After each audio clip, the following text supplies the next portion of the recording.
لله إن الحمد لله نستعينه ونستغفره ونعوذ بالله من شرور أنفسنا ومن سيئات أعمالنا من يهده الله فلا مضل له ومن يضلل فلا هادي له وأشهد أن لا إله إلا الله وحده لا شريك له وأشهد أن محمدا عبده ورسوله اللهم صل على محمد وعلى آل محمد كما صليت على إبراهيم وعلى آل إبراهيم إنك حميد مجيد اللهم بارك على محمد وعلى آل محمد كما باركت على إبراهيم وعلى آل إبراهيم إنك حميد مجيد رب اشرح لي صدري ويسر لي أمري واحلل عقدة من لساني يفقهوا قولي رب زدني علما.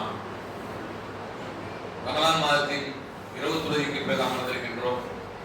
சொல்லப்படக்கூடிய இந்த கருத்துக்களை கொண்டு அல்லாஹ் நம்முடைய ஈமானை பலப்படுத்துவானாக.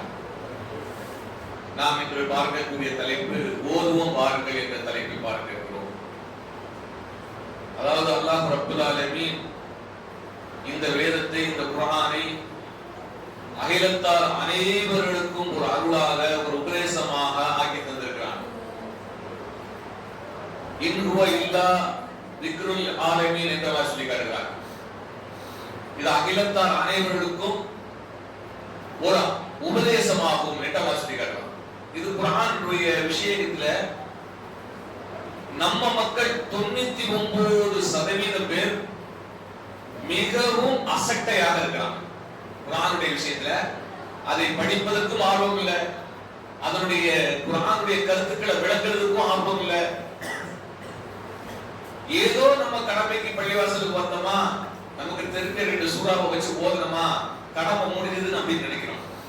பாருங்க, இன்னைக்கு கூட்டமா இஸ்லாத்துக்கு வர்றாங்க. எதன் காரணமாக வர்றாங்க? என்ன காரணத்தால வர்றாங்க? நம்ம செய்ய வேண்டிய பணியை, நம்ம எடுத்து சொல்ல வேண்டிய பணியை குர்ஆன் அவங்களுக்கு எடுத்து சொல்லுது. தமிழ்ல குர்ஆனை வாங்கி படிக்கிறாங்க, தர்ஜமா படிக்கிறாங்க, கூட்டமா இஸ்லாத்துக்கு வர்றாங்க, நமக்கு முன்மாதிரியா இருக்கிறாங்க, நமக்கு பயான் பண்றாங்க, நமக்கு முன்னாடி அவங்க வாழ்ந்து காட்டுறாங்க. இப்படித்தான் வாழணும், இப்படித்தான் ரசூலுல்லாஹ் வாழ்ந்து காட்டினாங்க அப்படின்னு நமக்கு முன்னாடி வாழ்ந்து காட்டுறாங்க. ஆனா குர்ஆனை பின்பற்ற வேண்டிய நாமோ அதை அலட்சியம் செய்தவர்களாக மற்ற மாற்றார்களுடைய கலாச்சாரத்தில் மூழ்கி கிடக்கக்கூடியவர்கள். அல்லாஹ் நம்மை பாதுகாக்க வேண்டும். நபி ஸல்லல்லாஹு அலைஹி வஸல்லம் அந்த மக்களுக்கு அறிவுரை சொல்வதற்கு முன்பாக, இந்த குர்ஆனுடைய அறிவுரை சொல்வதற்கு முன்னாடி அந்த சமுதாயம் எப்படி இருந்ததோ அதே மாதிரியான சூழ்நிலைக்கு இன்னைக்கு முஸ்லிம் சமுதாயம் தள்ளப்பட்ட மாதிரி இருக்கு. அந்த அறியாமை காலத்து மக்கள்கிட்ட என்னென்ன மூட பழக்கங்கள் இருந்ததோ அதுவெல்லாம் இன்னைக்கு முஸ்லிம்கிட்ட வந்துருச்சு. என்ன காரணம் சொன்னா குர்ஆனை விட்டுட்டாங்க. அல்லாஹ் ரப்பல் ஆலமீன் இந்த குர்ஆனை இறக்குவதற்கு முன்பாக அந்த அறியாமை காலத்து மக்கள் அந்த அரபிய உலகில் என்ன செய்தார்கள்? 360 சிலைகளை வைத்து வணங்கிக் கொண்டிருந்தார்கள். விபச்சாரம் செய்தார்கள் பகிரங்கமாக, மது அருந்தினார்கள் பகிரங்கமாக. டீ குடிப்பது போலதான் அவங்களுக்கு மது அருந்துவதெல்லாம். விருந்தாளி யாராவது வந்தாங்கன்னா அவங்களுக்கு விருந்து கொடுக்குறது மதுவை தான் விருந்தா கொடுப்பாங்க. அவங்களுக்கு ஏதாவது அர்ப்பணிப்பு செய்யணும், அவங்களுக்கு சுகபோகமா ஏதாவது பண்ணணும்னு சொன்னா வீட்டுல அதுக்குன்னு அலைகளை வச்சிருப்பாங்க. ஆடை விட்டு பாட விட்டு அவங்களோட சலாபம் பண்ண அனுப்பிட்டுருவாங்க. இப்படியெல்லாம் இருந்த மக்கள், அந்த மக்களுக்கு மத்தியில குர்ஆன் வந்ததுக்கு அப்புறம் உலகத்துக்கே முன்மாதிரியான வழிகாட்டியா மாறினாங்க அந்த சஹாபாக்கள். ஆனால் நம்மளோட குர்ஆன் உறங்கி கொண்டிருக்கிறது, நாமளும் உறங்கி கொண்டிருக்கிறோம். அல்லாஹ் ரப்பல் ஆலமீன் எழுத படிக்க தெரியாத அந்த நபிக்கு முதல்ல ஹிரா குகையில வச்சு வானவர் ஜிப்ரீல் மூலமாக இக்ராஹ் என்று சொல்லுகிறான். ஜிப்ரீல் சொல்லுகிறார் ஓதுவீராக அப்படின்னு. நபி ஸல்லல்லாஹு சொல்றாங்க எனக்கு ஓத தெரியாது அப்படிங்கிறாங்க. பிறகு ஜிப்ரீல் கட்டி அணைத்து விட்டு ஓதுங்கறாங்க. மறுபடியும் ஓத தெரியாதுங்கறாங்க. திரும்ப 2வது வசனம் இறங்குது. இக்ரஹ் பிஸ்மி ரப்பிக்கல் லதீ ஹலக், யாவற்றை படைத்த உம்முடைய இறைவனுடைய திருநாமத்தை கொண்டு நீ ஓதுவீராக என்று சொல்லப்படுது. அப்புறம் கொஞ்சம் கொஞ்சமாக 5 வசனங்கள் முதல் முறையாக இறங்குகிறது. ஹலக்கல் இன்சான மின் அலக், மனிதனை இரத்தக்கட்டில் இருந்து அவன்தான் படைத்தான். இக்ரஹு ரப்புக்கல் அக்ரம், ஓதுவீராக உம் இறைவன் மிக்க கண்ணியமானவன். அல்லதி அல்லம பில் கலம், அவனை எழுதுகோலை கொண்டு மனிதனுக்கு கற்றுக் கொடுத்தான். அல்லமல் இன்சான மாலம் யஅலம், மனிதனுக்கு அவன் அறியாதவற்றை எல்லாம் அவனே கற்றுக் கொடுத்தான்.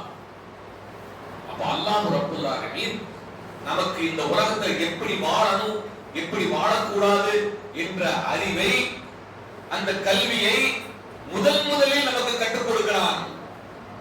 என்ன வணங்குன்னு முதல்ல வசனத்தை இறக்கல, எனக்கு இணை வைக்காத அப்படின்னு சொல்லி அல்லாஹ் வசனத்தை இறக்கல,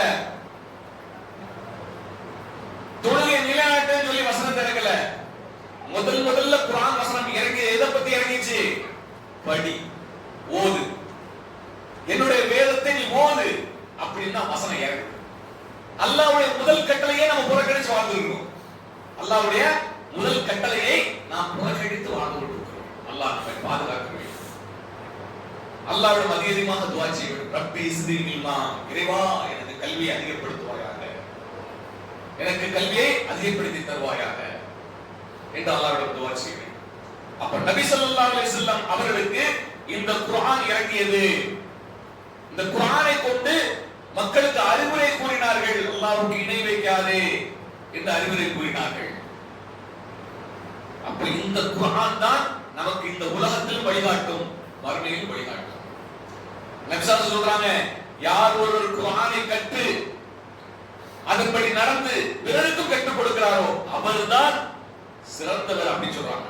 ஒரு மனிதன் சிறந்தவராக வாழ்றதுக்கு நபி ஸல்லல்லாஹு வழிகாட்டுறாங்க. ஆனால் நம்மில் பல பேர் வயதானதுக்கு பிறகு குர்ஆன் ஓதுவதற்கு வெட்கப்படுறோம், குர்ஆனை கற்றுக்கொள்வதற்கு வெட்கப்படுறோம். சஹாபாக்கள் உமர் சொல்லுவாங்க, தன்னுடைய தோழர்கள் சொல்லுவாங்க, எங்களோடு இருந்தவர்கள், நபி ஸல்லல்லாஹு அலைஹி வஸல்லம் அவரோடு இருந்த தோழர்களை பத்தி சொல்றாங்க, எங்களோடு இருந்தவர்கள் வயதான பிறகும் குர்ஆன் ஓதுவதற்கு, குர்ஆன் கற்றுக்கொள்வதற்கு வெட்கப்பட்டது கிடையாது அப்படின்னு சொல்லி. ஏன்னு கேட்டா அல்லாஹ்வுடைய கலாம், அல்லாஹ்வுடைய பேச்சு. அல்லாஹ்வுடைய பேச்சை கற்றுக்கொள்வதற்கு, அதை அறிந்து கொள்வதற்கு வெட்கப்படக்கூடாது, வெட்கப்பட தடையாக இருக்கக்கூடாது.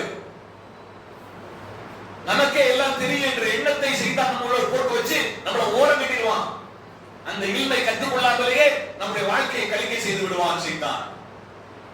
ஆகவே குர்ஆனை கற்றுக்கொள்ள வேண்டும், அதை தெளிவான அர்த்தத்தோடு விளங்கிக் கொள்ள முயற்சி செய்ய வேண்டும். ஏனென்றால் நபி ஸல்லல்லாஹு சொல்றாங்க, குர்ஆனை நல்ல முறையில் ஓதக்கூடியவர் கண்ணியமான வானவர்களோடு இருப்பார். குர்ஆனை சிரமத்தோடு யாரு திக்கி திக்கி ஓதுகிறாரோ அவர்களுக்கு 2 கூலி உண்டு. சுப்ஹானல்லாஹ். நான் இன்னைக்கு ஒரு பள்ளிக்கூடத்தில் நான் 10ஆம் கிளாஸ் படிச்சேன், 12ஆம் கிளாஸ் படிச்சேன், அதுக்கு எனக்கு சொர்க்கம் கிடைக்குமா? கிடைக்காது. நான் டாக்டருக்கு படிச்சேன், இன்ஜினியரிங் படிச்சேன், அல்லது வக்கீலுக்கு படிச்சேன், இப்படி படிச்சதுக்காக எனக்கு சொர்க்கம் கிடைக்குமா? அல்லது அதுல படிச்ச எழுத்துக்களுக்கு எனக்கு நன்மை கிடைக்குமா? கிடைக்காது. ஆனால் குர்ஆனை நீங்கள் திக்கி திக்கி ஓடினாலும் அதற்கு 2 மடங்கு கூலி இருக்கிறது என்று நபி ஸல்லல்லாஹு சொல்றாங்க.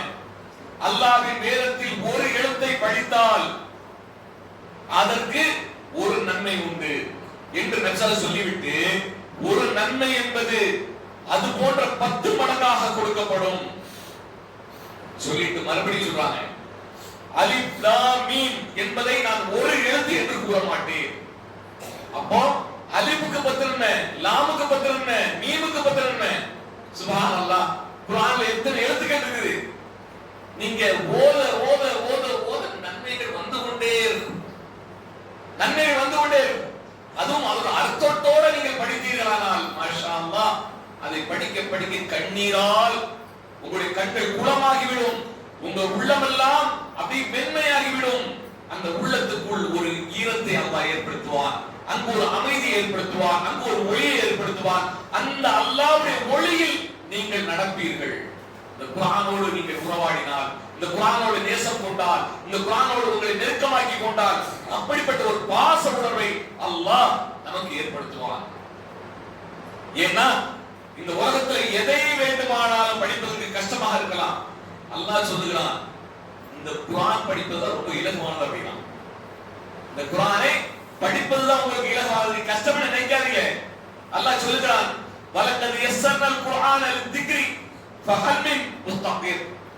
நிச்சயமாக இந்த குர்ஆனை நன்கு நினைவுபடுத்தி கொள்ளும் பொருட்டு நாம் எளிதாகி வைத்துள்ளோம், இதிலிருந்து படிப்பினை பெறுவர் உண்டா என்று அல்லாஹ் கேட்கிறான். நாம ரொம்ப எளிதாக்கி தான் உங்களுக்கு கொடுத்திருக்கிறோம், இதுல இருந்து படிப்பினை பெற மாட்டீங்களா அப்படின்னு அல்லாஹ் கேட்கிறான். அப்போ குர்ஆனோடு ஒரு ஆழமான ஒரு தொடர்பை ஏற்படுத்த வேண்டும். இந்த குர்ஆன் எப்படிப்பட்டது சொன்னா, இன்னஹு லகுர்ஆனுல் கரீம் என்று அல்லாஹ் சொல்லி காட்டுறான். இது சங்கை மிக்க குர்ஆனாக இருக்கிறது. ஃபீ கிதாபின் மக்னூன், பாதுகாக்கப்பட்ட ஏட்டில் இருக்கிறது. பாருங்க, குர்ஆன் நம்ம கையில இருக்குது. இந்த குர்ஆனை பாதுகாக்கப்பட்ட ஏட்டில் இருக்குன்னு அல்லாஹ் சொல்றான். பாதுகாக்கப்பட்ட ஏடு எது? லவ்ஹுல் மஹ்ஃபூஸ். அந்த லவ்ஹுல் மஹ்ஃபூஸ் ஏடு எங்க இருக்கு? 7ஆவது வானத்துக்கு மேல அல்லாஹ்வுடைய அர்ஷ்ல இருக்குது. அந்த அர்ஷ்ல இருக்கக்கூடிய அந்த கிதாப்ல இதனுடைய மூல பிரதி இருக்குது. அது வானவர்கள் புரட்டுகிறார்கள், நம்ம இந்த குர்ஆனை புரட்டுறோம். அப்படிப்பட்ட ஒரு வாக்கியத்தை, பேரு பெற்ற வாக்கியத்தை அல்லாஹ் நமக்கு கொடுத்திருக்கிறான். அல்லாஹ்வுடைய பாதுகாப்புல வானத்துக்கு மேல இருக்கக்கூடிய கிதாபில் இருந்து ஒரு பகுதியாக குர்ஆன் நமக்கு இறக்கப்பட்டிருக்கிறது. இதை நாம் புரட்டுவதற்கு என்ன சங்கடம்? இதை படிப்பதற்கு என்ன சங்கடம் நமக்கு? அல்லாஹ்வுடைய வார்த்தை அல்லவா, அல்லாஹ்வுடைய பேச்சு அல்லவா. அல்லாஹ் சொல்லுவாங்க, நான் அல்லாஹ்வோடு பேச விரும்பினால் தொழுகையில் நின்று விடுவேன். அல்லாஹ்வோடு பேசுவேன், அல்லாஹ் என் பேச்சை கேட்பான். அல்லாஹ்வுடைய பேச்சை நான் கேட்க வேண்டும் என்று விரும்பினால் குர்ஆனை இறக்க புரட்டுவேன், அல்லாஹ் என்னோடு பேசுவான். அப்ப அல்லாஹ் உங்களோடு பேச வேண்டும் என்று நீங்கள் விரும்பினால், அல்லாஹ்வுடைய பேச்சை நீங்கள் கேட்க வேண்டும் என்று விரும்பினால் குர்ஆனை படியுங்கள், அதை அர்த்தத்தோடு படியுங்கள். அப்படி படிக்கும் போது உங்களுக்கு அதனுடைய தாக்கம் ஏற்படும். சின்ன வயசு குழந்தைகளாக இருந்த நபி தோழர்கள் குர்ஆனில் ஞானம் பெற்றவர்களாக இருந்தார்கள். என்ன காரணம்னா ஆர்வம், ஆசை. இப்னு அப்பாஸ் ரலியல்லாஹு குர்ஆனுடைய விளக்க முறையை, குர்ஆனுக்கு விளக்கம் கொடுக்கக்கூடிய அளவுக்கு ஞானம் பெற்றவராக இருந்தார். அனஸ் ரலியல்லாஹு அன்ஹு அவர்களெல்லாம் பெரிய மார்க்கறிஞராக இருந்தார்கள். அவர்கள் கூட்டம் கூட்டமாக வந்து மார்க்கத்தை கற்றுக்கொண்டு செல்வார்கள் மற்றவர்கள். அப்படிப்பட்ட நிலையில் இருந்தார்கள். அப்போ நபி ஸல்லல்லாஹு இந்த கல்வி கற்றுக் கொடுக்கும் போது, இந்த குர்ஆனை மக்களுக்கு அறிவிக்கும் போது அவங்க சின்ன சின்ன பிள்ளைங்க.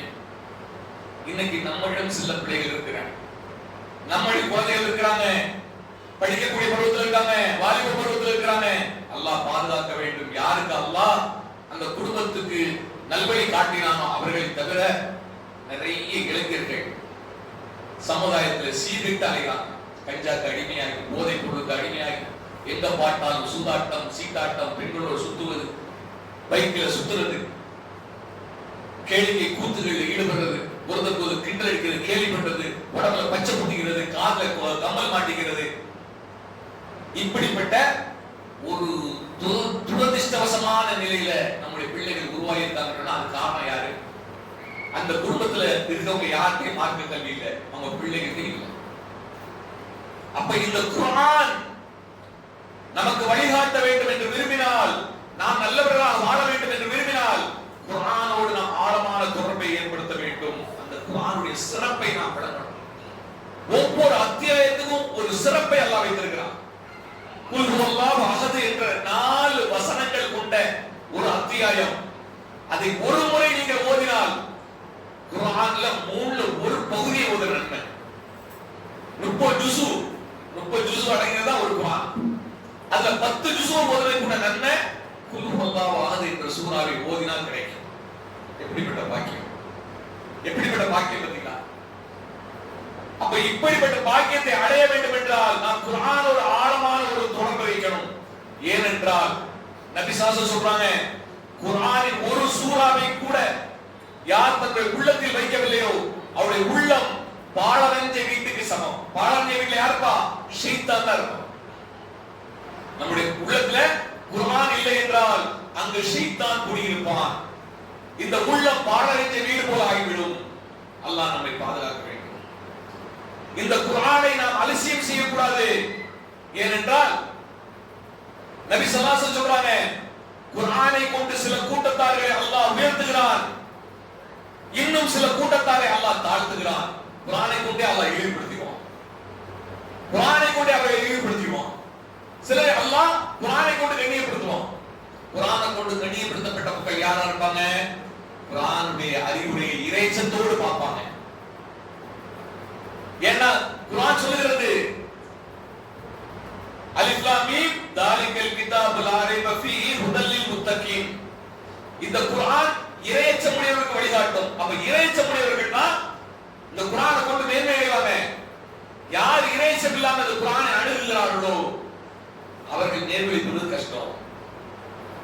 அப்படிப்பட்ட நிலையில நம்முடைய குர்ஆன் பழக்க வழக்கம், குர்ஆனை ஓதக்கூடிய பழக்கம் அப்படி இருக்க கூடாது. குர்ஆனை ஓதும் போதே, படிக்கும் போதே எப்படி படிக்கணும்னு சொன்னா, நீங்க ராகத்தோட ஓதணும், அழகான ராகத்தோட ஓதணும்.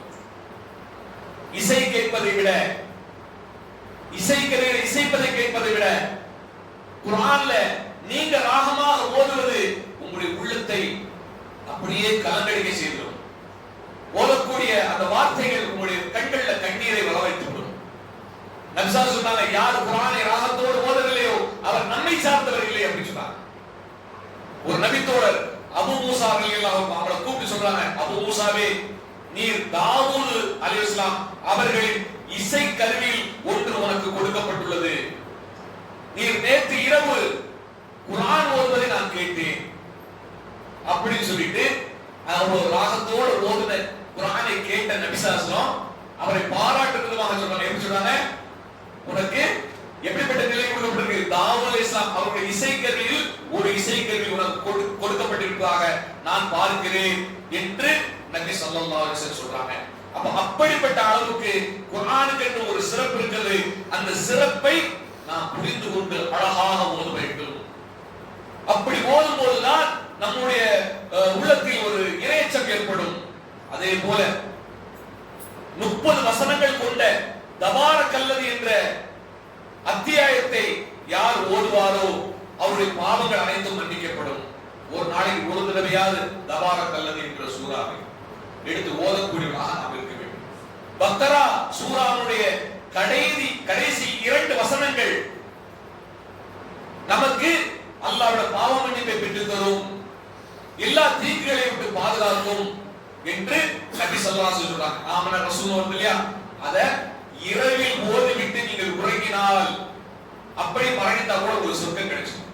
அப்படிப்பட்ட பாக்கியமிக்க அத்தியாயங்கள், அதனுடைய வசனங்கள். சூரா பக்கராவை யார் வீட்டில் ஓதுகிறார்களோ டெய்லி எந்த வீட்டுல சூரா பக்கரா ஓதப்படுகிறதோ அந்த வீட்டுல சூனியம் செய்ய முடியாது. அந்த வீட்டாருக்கு அங்கு ஷைத்தானுடைய தீண்டுதல் இருக்காது. அந்த வீட்டாருக்கு எல்லா தீங்குகளிலிருந்தும் பாதுகாக்கக்கூடிய சூறாவாக சூரத்துல் பக்கரா இருக்கிறது என்று நபி ஸல்லல்லாஹு அலைஹி வஸல்லம் சொல்றாங்க. அப்ப அதை நாம் அழகான முறையில் டெய்லி ஓதக்கூடிய பழக்கத்தை உண்டாக்க வேண்டும். அதே போல உபை இப்னு கஃப் ரலியல்லாஹு அன்ஹு வருகிறாங்க. அவங்கள வந்து கூப்பிடுறாங்க. எப்படி கூப்பிடுறாங்க? நபி ஸல்லல்லாஹு கூப்பிடுறாங்க, அபூ முன்திரே, உம்மிடம் குர்ஆனில் உள்ள மிகப்பெரிய தகுதி உள்ள ஒரு வசனத்தை நீர் அறிவீரா? நபி ஸல்லல்லாஹு அலைஹி வஸல்லம் அவரை கூப்பிட்டு கேட்கிறாங்க, அபூ முன்திரே, குர்ஆன்ல உள்ள மிகப்பெரிய தகுதி உள்ள ஒரு வசனத்தை உங்களுக்கு தெரியுமா அப்படின்னு கேட்கிறாங்க. அப்போது அவர் சொல்லுகிறார், என்ன சொல்லுகிறாரு? ஆயத்துல் குர்சி தான் அது அப்படின்னு. அப்போ நபி ஸல்லல்லாஹு அலைஹி வஸல்லம் அவரை பக்கத்தில் நெருக்கமாக அழைத்து அவருடைய நெஞ்சில் ஒரு லேச செல்லமா ஒரு தட்டு தட்டி, அபூ முன்திரே, உமக்கு அறிவை இலகுவாக கிடைக்க செய்வானாக அல்லாஹ் என்று அவருக்காக துஆ செய்றார். அப்போ ரொம்ப அற்புதமான மகத்துவமிக்க ஒரு வசனம் சூரா பக்கரால வரக்கூடிய வசனம். என்ன வசனம்? ஆயத்துல் குர்சி. இந்த ஆயத்துல் குர்சிய நாம் வந்து வீட்ல ஃப்ரேம் போட்டு மாட்டி வச்சிருக்கிறோம். ஆனா ஃப்ரேம் போட்டு மாட்டி வச்சா சைத்தானுடைய தீங்குல இருந்து பாதுகாக்க முடியுமானா? பாதுகாக்க முடியாது. சைத்தான் காலுக்கு மேல காலை போட்டு உட்கார்ந்துரும். அதெல்லாம் பாதுகாக்க முடியாது. அதை வச்சு பாதுகாக்க முடியாது. எப்படி பாதுகாக்கணும்? நபி ஸல்லல்லாஹு அலைஹி வஸல்லம் ஒவ்வொரு தொழுகைக்கு பிறகும் உங்கள் நாவால ஓதுங்க ஆயத்துல் குர்சியை. ஷைத்தான் விரண்டு ஓடுவான். இரவு தூங்கும் போது ஆயத்துல் குர்சியை ஓதிட்டு நீங்க படுங்க. உங்களுக்காக காலை வரை ஒரு மாணவர் பாதுகாப்பு இருப்பார் அப்படி சொன்னாங்க. அப்ப எதை எப்படி நபி ஸல்லல்லாஹு அலைஹி வஸல்லம் பயன்படுத்த சொன்னாங்களோ அப்படி நாம் பயன்படுத்தினால்தான் நமக்கு எல்லா தீங்குகளை விட்டு பாதுகாப்பு பெற முடியும். குல் அஊது பிரப்பில் ஃபலக், குல் அஊது பிரப்பின் நாஸ், இதை நபி ஸல்லல்லாஹு அலைஹி வஸல்லம் அதிகமாக ஓதுவாங்க. நபி ஸல்லல்லாஹு அலைஹி வஸல்லம் கண்ணேறு ஏற்பட்டு அவங்களுக்கு சூனியத்தால் பாதிக்கப்பட்ட போது வானவர் ஜிப்ரீல் வந்து ஓதி பார்த்துட்டு போவாங்க. டெய்லி நபி ஸல்லல்லாஹு அலைஹி வஸல்லம் ஓதி போவாங்க. பிறகு இந்த 2 அத்தியாயம் இறங்கின பிறகு குல் அஊது பிரப்பில் ஃபலக், குல் அஊது பிரப்பின் நாஸ் இறங்கிய பிறகு நபி ஸல்லல்லாஹு அலைஹி வஸல்லம் வந்து சொல்றாங்க, வானவர் ஜிப்ரீல் சொல்றாங்க, இதுவரைக்கும் நான் ஓதி இருந்தா இனிமேல் ஓத வர மாட்டேன். உங்களுக்கு நான் ஓதி ஊத வேண்டிய அவசியம் கிடையாது. உங்களுக்காக மகத்தான 2 அத்தியாயங்கள் அல்லாஹ் இறக்கி வச்சிட்டான். அதை நீங்கள் ஓதி நீங்க பாதுகாப்பு தேடுங்க அல்லாஹ் உங்களை எல்லா தீங்கிலிருந்து பாதுகாப்பான். அப்ப நபி ஸல்லல்லாஹு அலைஹி வஸல்லம் எந்த அளவுக்கு கடைபிடிச்சாங்கன்னு சொன்னா, தன்னுடைய மரணப்படுக்கையில் படுத்து கிடக்கிற வரைக்கும் இந்த சூறாக்களை ஓதி ஊதி கையில் ஊதி உடம்பு ஃபுல்லா தடவுவாங்க, உடம்பு ஃபுல்லா தடவி விடுவாங்க. இப்படி பாதுகாப்பு தேடினாங்க நபி ஸல்லல்லாஹு அலைஹி வஸல்லம். அப்ப குர்ஆனை கொண்டு நாம் துன்பத்தில் இருந்தும் துயரத்தில் இருந்தும் பாதுகாப்பு தேடுவதற்கு, ஷைத்தானின் தீங்கிலிருந்து பாதுகாப்பு தேடுவதற்கு பயன்படுத்தலாம்.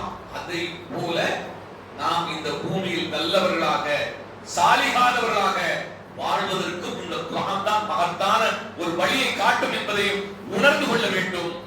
அதே போல சூரா கஹ்ஃபுடைய 10 வசனங்களை யார் தொடர்ந்து வெள்ளிக்கிழமை ஓதுறாங்களோ அவங்களுக்கு தஜ்ஜாலுடைய ஃபித்னாவில் இருந்து பாதுகாப்பு கிடைக்கும் என்று நபி சொல்றாங்க. அப்ப குர்ஆன்ல எவ்வளவு மகத்துவம் இருக்குது, எவ்வளவு கண்ணியம் இருக்குது. அதை நாம் உணர்ந்து அதை ஓத வேண்டும், அதை மனப்பாடம் செய்ய வேண்டும். அதே போல அதை நம்முடைய வாழ்க்கையில் கடைபிடிக்க வேண்டும். நபி சொல்றாங்க, நீங்கள் தொடர்ந்து குர்ஆனை ஓதி வாருங்கள். ஏனென்றால் அல்லாஹ்வின் மீது சத்தியமிட்டு சொல்லுகிறேன், கட்டி வைக்கப்பட்ட ஒரு ஒட்டகம் கட்டை அறுத்துக் கொண்டு எப்படி ஓடுமோ அது போல நீங்கள் குர்ஆனை தொடர்ந்து ஓதாமல் விட்டுவிட்டால் உங்களுடைய உள்ளத்தை விட்டு குர்ஆன் வெளியேறி போயிடும். உங்க உள்ளத்தை விட்டு குர்ஆன் வெளியேறி போயிடும். திரும்ப அந்த உள்ளத்துக்கு கொண்டு கஷ்டம். டெய்லி ஓதிக்கொண்டே இருக்கணும், அதை மனனம் செய்து கொண்டே இருக்கணும், அதை நம்முடைய வாழ்க்கையை கடைபிடித்துக் கொண்டே இருக்கணும். அப்படி இருந்தோம் சொன்னா அது உள்ளத்துல எப்போதும் நிலையாக இருக்கும் குர்ஆன். அதே போல நபி ஸல்லல்லாஹு அலைஹி வஸல்லம் அவங்க ஒரு நபி தோழரை அழைச்சி அவங்களுடைய கையை பிடித்துக் கொண்டு சொல்றாங்க, என்ன சொல்றாங்க? அறிந்து கொள், நீ பள்ளியை விட்டு வெளியே செல்லும் போது உனக்கு ஒரு மிகப்பெரிய ஒரு அத்தியாயத்தை நான் உனக்கு கற்றுத் தருவேன். பள்ளியை விட்டு நீ செல்லும் போது என்னிடம் வா, உனக்கு குர்ஆனில் உள்ள மிகப்பெரிய ஒரு அத்தியாயத்தை நான் கற்றுத் தர்றேன். அப்போ அந்த நபி தோழர் உள்ள வந்து தொழுகிறாரு, தொழுது முடிக்கிறாரு, திரும்ப நபி ஸல்லல்லாஹு அலைஹி வஸல்லம் சந்திக்கிறார். அந்த நபி தோழர் பேரு ராபிஉ இப்னு முஅல்வா என்ற நபி தோழர். இந்த நபி தோழர் நபி ஸல்லல்லாஹு அலைஹி வஸல்லம் கேட்கிறார், தொழுகைக்கு முன்னாடி நான் வீட்டுக்கு பள்ளிவாசலுக்கு வரும்போது நீங்க ஒரு வார்த்தை சொன்னீங்க, குர்ஆனோட பெரிய அத்தியாயத்தை எனக்கு நீங்க காட்டுவதாக சொல்லி காட்டுவதாக சொன்னீங்க, இப்ப சொல்லி தான் அல்லாஹ்வுடைய தூதர்.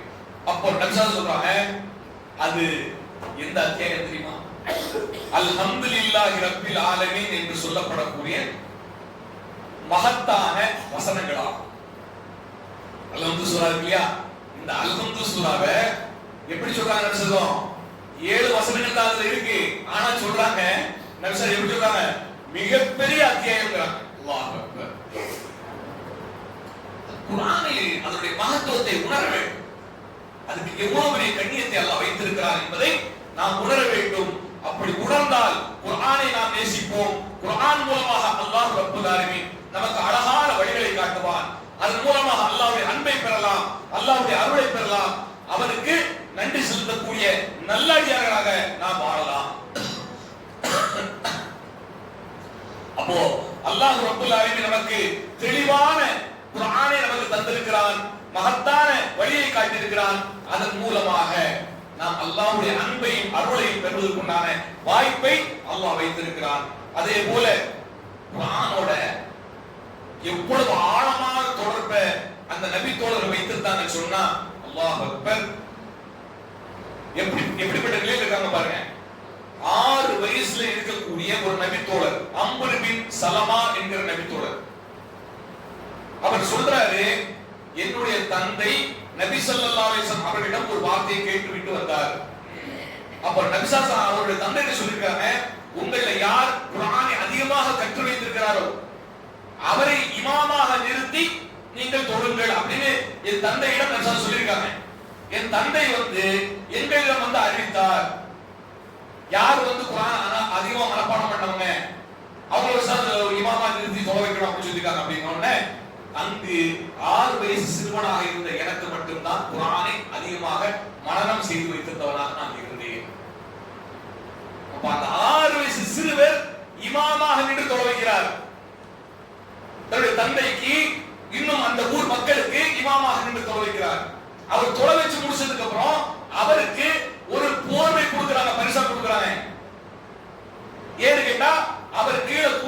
சஜிதா செய்யும் போது அவருடைய உறுப்புகள் தெரியக்கூடிய அளவுக்கு அவருடைய உடுப்பு இருந்தது, அறகுறையான உடுப்பா இருந்தது. அதனால ஒரு நல்ல உடுப்பை கொடுக்குறாங்க. அவர் சொல்றாரு, என் வாழ்க்கை என்னுடைய அந்த நேரத்தில் எனக்கு கிடைச்ச அந்த ஒரு ஆடை பெரிய வாக்கியமாக இருந்தது. அப்போ குர்ஆனை அந்த 6 வயசுல இருக்கக்கூடிய சிறுவர்கள் கூட, சிறுவர்களாக இருந்தவர்கள் கூட அந்த குர்ஆனை நேசித்தார்கள். அதை அதிகமா ஓதக்கூடியவர்களாக இருந்திருக்கிறார்கள். அப்ப நாமளும் அதே போல நம்முடைய வாழ்க்கையில கடைபிடிக்கக்கூடியவர்களாக இருக்கணும். அல்லாஹ்விடம் கேட்க வேண்டும், அல்லாஹும்ம இன்னி அஸ்அலுக இல்மன் நாஃபியா, யா அல்லாஹ் எங்களுக்கு பயன் தரக்கூடிய கல்வியை தருவாயாக என்று கேட்கணும். பயன் தராத கல்வியை கற்றுக்கொண்டு பேருங்க. கல்வி என்பது இம்மையிலே நமக்கு பயன் தரணும், மறுமையிலே நமக்கு பயன் தரணும். அதை நபி ஸல்லல்லாஹு கேட்க சொல்றாங்க. ஒவ்வொரு நாள் காலையில நீங்க சுபூ தொழுத உடனே இந்த துஆவை சேர்த்து போகணும். அல்லாஹும்ம இன்னி அஸ்அலுக இல்மன் நாஃபியா வ ரிஸ்கன் தய்யிபா வ அமலன் முத்தகப்பலா, எனக்கு ஹலாலான உணவை கொடு. இப்படி அல்லாஹ்விடத்தில் நாம் கேட்கக்கூடியவர்களாக இருக்க வேண்டும். அப்படி கேட்டால் அல்லாஹ் ரப்பல் ஆலமீன் நமக்கு அதற்குண்டான பாக்கியத்தை தருவான். அதே போல கல்வி, மார்க்க கல்வி, இந்த மார்க்க கல்வியின் மூலமாக நம்முடைய தகுதிகளை அல்லாஹ் உயர்த்துகிறான், நம்முடைய தகுதிகளை, அந்தஸ்துகளை உயர்த்துகிறான். வல்லதீன ஊத்துல் இல்ம தரஜாத் வல்லாஹு பிமா தஅமலூன கபீர். அல்லாஹ் சொல்லி காட்டுகிறான், கல்வி அறிவு வழங்கப்பட்டவர்களுக்கு அல்லாஹ் பதவிகளை உயர்த்துவான். அல்லாஹ் நீங்கள் செய்பவற்றை நன்கு அறிந்தவனாக இருக்கிறான். அப்போ கல்வி அறிவு என்பது பதவிகள் அல்லாஹ்விடத்தில் கிடைக்கும். இந்த பூமியில கிடைக்கிற பதவிகள், இந்த பதவி நமக்கு பேசுறாரு.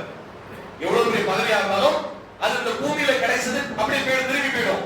ஆனா அல்லாஹ்விடத்தில் கிடைக்கக்கூடிய பதவிகள் இருக்கிற அந்த பதவிக்கு அளவே கிடையாது. நாளை மறுமையில் அல்லாஹ் சொல்லுவான், என் அடியானே சொர்க்கத்துக்குள் நுழைந்தவள் ஓதிக்கொண்டே செல், குர்ஆனை ஓதிக்கொண்டே செல். நீ எவ்வளவு தூரம் ஓதிக்கொண்டே செல்கிறீர்கள் அதெல்லாம் உனக்கு சொந்தமான இடம். இந்த சொர்க்கத்து பூமி உனக்கு சொந்தமானது. ஓதிக்கொண்டே ஓதிக்கொண்டு போகக்கூடிய இடம் எல்லாம் உனக்கு சொந்தமானது. அல்லாஹ் அக்பர். இந்த உலகத்துல நீங்க குர்ஆன் ஓதுறீங்க, நாளை மறுமையில சூரா ஆலி இம்ரான், சூரா அன்-நிசா, சூரா பக்ரா அப்படியே மேகத்தின் நிழல் போல உங்களுக்கு வரும். சொல்றாங்க, உங்களுக்கு தொடர்ந்து வந்து கொண்டிருக்கும் அல்லாஹ்வோட பரிந்து பேசுவதற்காக. லா இலாஹ இல்லல்லாஹ்.